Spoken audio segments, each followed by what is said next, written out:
এই সরকারের উপর মোটামুটি সবাই এখন বিরক্ত। প্র্যাকটিক্যাল বক্তব্যটা হচ্ছে বিরক্ত। কেন? সরকার এখন একটা রাজনৈতিক দলকে প্রমোট করছে, রাজনীতির মাঠে নতুনত্ব আসছে, মানে এই ধরনের লড়াই আছে আমাদের রাজনীতির মধ্যে, বিভক্ত। তো এই যে সিস্টেমটা, এই সিস্টেমটার মধ্যে একটা ঘটনা ঘটার চান্স আছে। আপনি দেখেন যুক্তরাজ্য বলছে বাংলাদেশে স্মরণকালের ভয়াবহ একটা ঘটনা ঘটবে, বড় রকমের, এটা যে কোনো কিছু হতে পারে। তো এর মাঝখানে যুক্তরাজ্যের সেই রিপোর্টের সাথে কিছুটা কিন্তু আমরা মিল দেখতে পাচ্ছি, যদিও একটু ভিন্ন আকারে। মানুষ ঘরে ঘুমাচ্ছে, তারপর হচ্ছে সেখানে ডাকাতি হচ্ছে, ধর্ষণ হচ্ছে চলন্ত বাসে, তারপর হচ্ছে ছিনতাই হচ্ছে, মানে নানান কিছু এই মুহূর্তে আমরা যেটা দেখছি।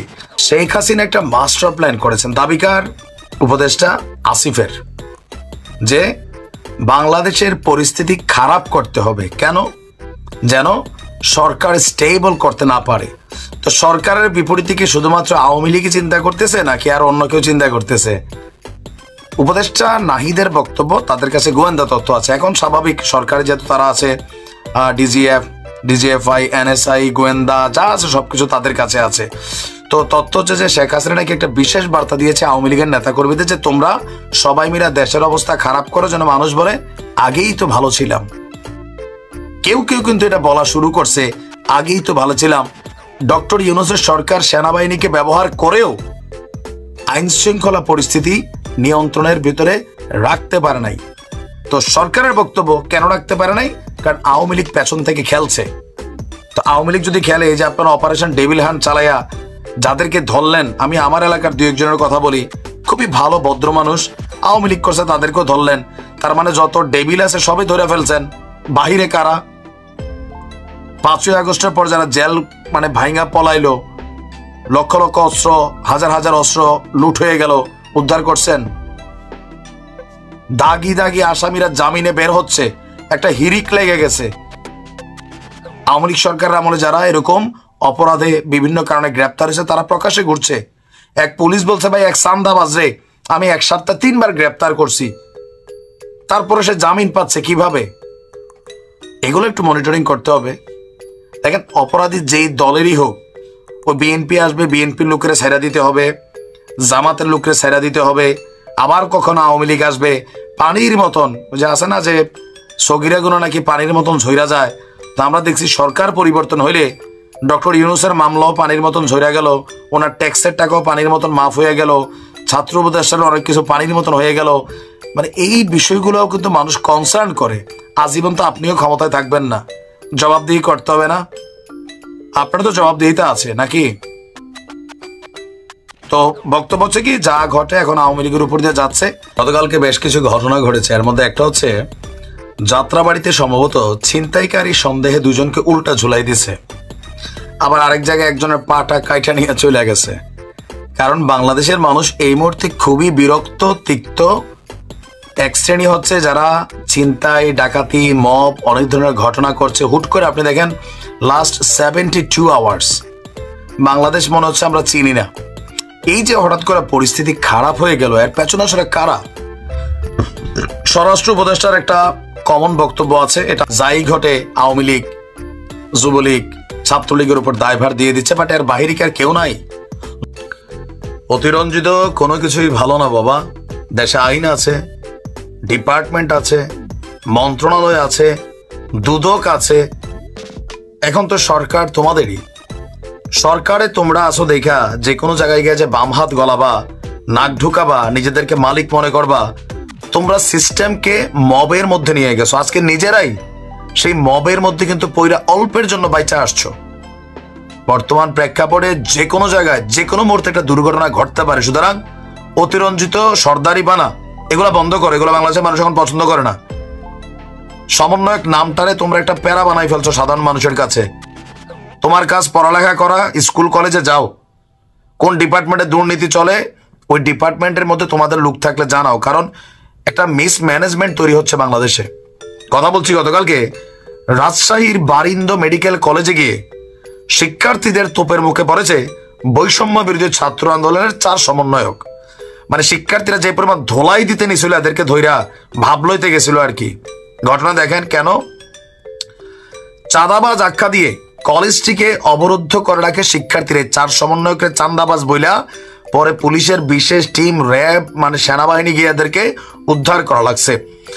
সমন্বয়করা বলছেন যে তারা চলমান অপারেশন ডেভিল হান্টে আইন শৃঙ্খলা রক্ষাকারী বাহিনীকে সহায়তায় আওয়ামী লীগ নেতাদের তথ্য সংগ্রহে বারিন্দ মেডিকেল কলেজে গিয়েছেন। তোর দায়িত্ব দিছে, থাপড়ায় দাঁত ফলাই দেওয়া উচিত বেটা। গোয়েন্দা নাই দেশে, এইসব পাকটা পাকটা কাজকর্ম করতে গিয়া এরা ভেজাল লাগায়। পরে বলছে কি তারা আওয়ামী পন্থীদের মবের শিকার হন। তো কোনই তো খাইবাই, তুমি খালি মানুষের মব করবা নাকি? ঘটনার প্রেক্ষাপট কি, গতকালকে দুপুরে রাজশাহী নগরের চন্দ্রিমা আবাসিক এলাকায় অবস্থিত বরিন্দ মেডিকেল কলেজ হাসপাতাল, এখানে কিন্তু পোলাপাইন পড়াশোনা করে, চিকিৎসা চলে। এরা চার সমন্বয়ক কারা? বৈষম্য বিরোধী ছাত্র আন্দোলনের সাবেক কেন্দ্রীয় সমন্বয়ক গোলাম কিবরিয়া চৌধুরী, রাজশাহী জেলা কমিটির মুখ্য সংগঠক সোহাগ, বৈষম্য বিরোধী ছাত্র আন্দোলনের রাজশাহী জেলার যুগ্ম আহ্বায়ক বারি, রাজশাহী বিশ্ববিদ্যালয়ের আইন বিভাগের সাবেক শিক্ষার্থী নাজমুস সাকিব। এরা অতিরঞ্জিত কইরা শৈলে ভাব আসছে গেছিল এই মেডিকেল কলেজে। সেখানে মালিক হচ্ছে আপনার আওয়ামী লীগ সরকারের সাবেক পররাষ্ট্র প্রতিমন্ত্রী শাহরিয়ার আলম। তো এরপর থেকে তিনি আত্মগোপনে আছে, প্রতিষ্ঠানটি পরিচালনা করে তার বাবা। করতেই পারে, সমস্যাটা কোথায়?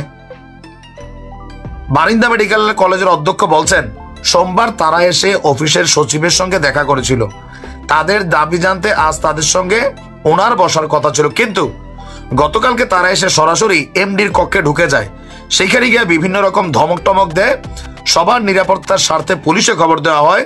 এ সময় তারা মাফ চাইয়া পোলাপানের হালকা কিলগুতানি খাইয়া সেখান থেকে আপনার কোনো রকমের প্রাণ টানিয়ে রক্ষা পায়।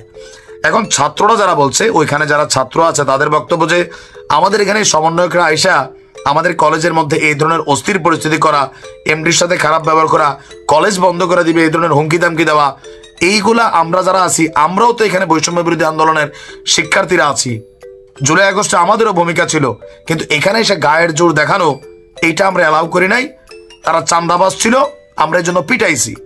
পরে পুলিশের বিশেষ টিম পাঠাইয়া এসপি সাহেব এদেরকে উদ্ধার করছে। আমি আবারও বলি ভাই, গাজীপুরের ঘটনায় শিক্ষা হয় নাই, দেশে আইন আছে, আইন তোমরা নিজের হাতে তুলতে গেলে তোমাদেরকে মপ করে পিটাইতে হবে, এটাই স্বাভাবিক। তোমরা নিজের আগে ভালো হও, পুরো আওয়ামী লীগ হয়ে গেছো তোমরা নিজেরাই, এখন ছাত্রলীগের ভূমিকা চলে গেছো। আইনের বাহিরে কোনো শিক্ষার্থীকে কোথাও মপ করতে গেলে লোকাল প্রতিষ্ঠান এদেরকে ঠেকাইতে হবে।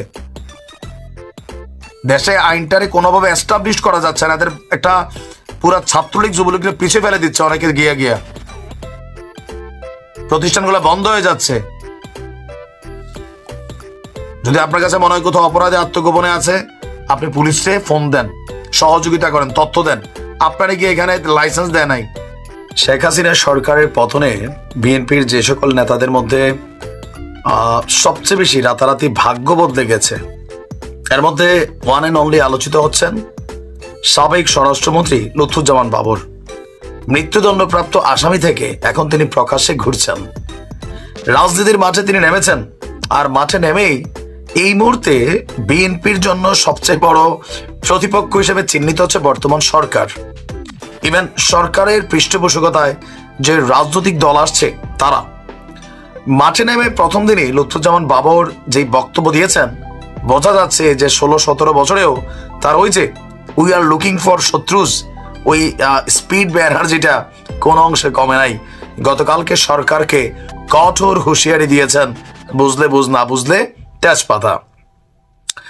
সাবেক স্বরাষ্ট্র প্রতিমন্ত্রী লুৎফুজ্জামান বাবর বলছেন অন্তর্বর্তী সরকারকে উদ্দেশ্য করে, মানে ডক্টর ইউনূসকে উদ্দেশ্য করে, যে আপনারা দেশের আইন শৃঙ্খলা পরিস্থিতি নিয়ন্ত্রণ করতে পারছেন না। কথা কিন্তু সত্য, সারা দেশ এই মুহূর্তে আইন শৃঙ্খলা পরিস্থিতি খুবই বাজে একটা অবস্থায় আছে। তো তিনি বলছেন যে দ্রব্যমূল্যের ঊর্ধ্বগতিও আপনারা সামলাতে পারছেন না, নিম্ন আয়ের মানুষ হিমশিম খাচ্ছে, তাই দ্রুত নির্বাচন দিয়ে আপনারা সম্মানের সহিত বিদায় হন। শব্দটা বুঝেন, সম্মানের সহিত। দ্রুত নির্বাচন না দিলে অসম্মানও হইতে পারে এই সরকার। নির্বাচিত সরকার ক্ষমতায় আসা না পর্যন্ত দেশ স্থিতিশীল হবে না। গতকালকে নেত্রকোনার মোহনগঞ্জ পৌর শহরের ট্যাঙ্গাপাড়া এলাকায় আপনার নিজের গণসংবর্ধনা অনুষ্ঠানে নানান বিষয়ে বক্তব্য দিতে গিয়ে তিনি সরকারকে বিশেষ একটা বার্তা প্রদান করেছেন। ইভেন আওয়ামী লীগ সরকার সম্পর্কে তিনি বলছেন যে আসলে আল্লাহ চাইলে কি না হয়, আল্লাহকে মনে প্রাণে ডেকেছি, আল্লাহ আমার দোয়া কবুল করেছেন, এখন আমি আপনাদের কাছে ফিরে এসেছি। আর এই মুহূর্তে নির্বাচন নিয়ে একটা ষড়যন্ত্র চলছে। আমাদের নেতাকর্মীরা এই পাতানো নির্বাচন বা এই পাতানো ষড়যন্ত্রে পা দেবেন না। আমাদের নেতা তারেক রহমান, দেশনেত্রী খালেদা জিয়া বাইরে, আপনারা কোনো কিছু চিন্তা করবেন না। ষড়যন্ত্র মোকাবিলায় প্রয়োজনে আবার ঐক্যবদ্ধ হয়ে রাজপথে নামতে হবে। ইভেন দলের নেতাকর্মীদেরকে সর্বোচ্চ প্রস্তুত থাকারও নির্দেশনা দিয়েছেন।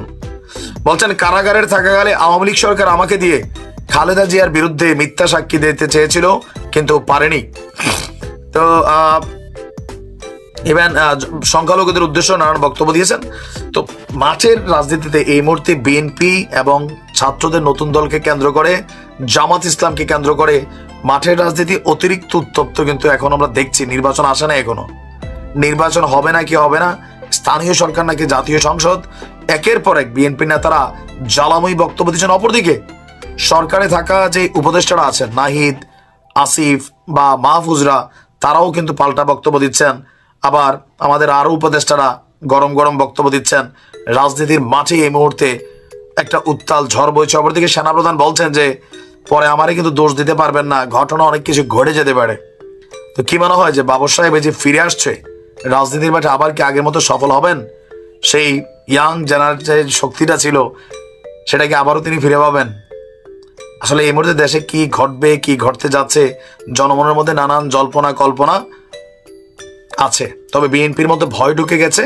প্রেস সচিবের একটা কথায় যে এই বছর ডিসেম্বরে যদি নির্বাচন না হয় তাহলে আগামী মার্চে হবে।